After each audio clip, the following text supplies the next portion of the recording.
Assalomu alaykum. Mana hozir endi Windows 8 ni ishlatish, uni nastroykasi, afzalligi va boshqa narsalarni gaplashib o'tdik. Endi Windows ni o'zini yana bir nechta qo'shimcha yengilliklarini gaplashib o'tamiz. Bu asosan fayllar bo'limida ishlaydi. Mana bu 4 burchak ichidagi bo'lim Windows 7 da ham bor, lekin bu yerda Windows 8 da qo'shimcha bir yengilliklar bor. Misol uchun ana shu izbrinni degan fayl yulduzchaga xohlagan faylimizni tortib tashlab qo'yamiz. Tashlashimiz bilan u ana shu joyda рабочий stol va boshqa narsalar qatorida oson qo'shilib qoladi va u yerdan biz oson topishimiz mumkin uni ichidagi narsalar.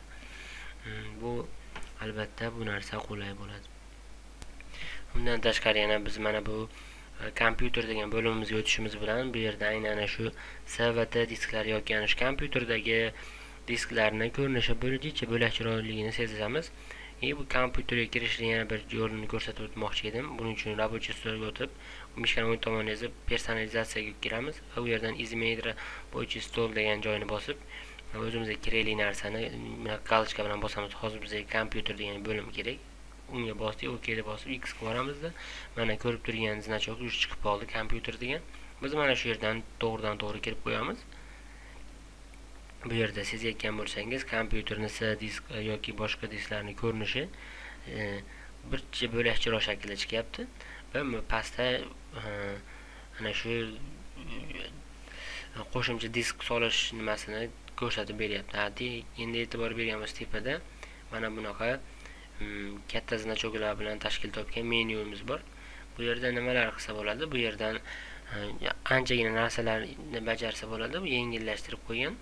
Misol uchun ana shunday o'zidan открыть panel управления qilib turib, bu yerdan настройка qilishimiz mumkin biron bir narsani yoki biron bir faylni удалить qilish, отправить qilish, kopировать qilishni ham ana shu tepadagi bo'lim orqali oson bajarsak bo'ladi. Albatta bularni klaviatura orqali qilsa ham bo'ladi, lekin aynan shu Windows bilan ishlayotganlar uchun bu juda ham yaxshi va oson.